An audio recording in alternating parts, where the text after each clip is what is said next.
భారత రాష్ట్ర సమితి అధ్యక్షుడు కేసీఆర్ సారు, తెలంగాణ బీజేపీ అధ్యక్షుడు కిషన్ రెడ్డి సారు, తెలంగాణ జనసమితి అధ్యక్షుడు కోదండరాం సారు, తెలంగాణ సిపిఐ కార్యదర్శి కూనంనేని సాంబశివరావు, తెలంగాణ సిపిఎం కార్యదర్శి తమ్మినేని వీరభద్రం సారు. మరి తెలంగాణ కాంగ్రెస్ అధ్యక్షుడు ఇంకెవరు రేవంత్ రెడ్డి సారు అంటురులే. కాదు కాదు మారిండు. ఇక పిసిసి అధ్యక్షుడు ఎవరంటే మహేష్ కుమార్ గౌడ్ సారు.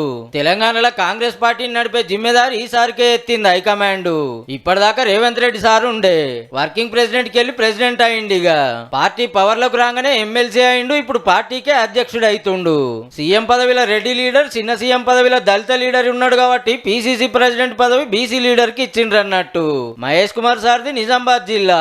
ఫస్ట్ కాంచి కాంగ్రెస్ పార్టీలు ఉండి ఒక్క పరిస్థితి ఎమ్మెల్యే అయ్యే భాగ్యం రాకున్నా కష్టపడి పనిచేసి ఢిల్లీ పెద్దల నజర్లో పడ్డాడు.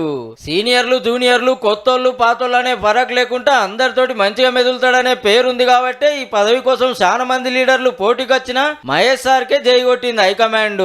2 మాటల టికెట్ సుధా త్యాగం చేసిండు. మరి అట్లనే 6 వర్కింగ్ ప్రెసిడెంట్లను పెట్టేది ఉంది. ఆ పదవులకు సుధా బాగానే లైన్ ఉంది.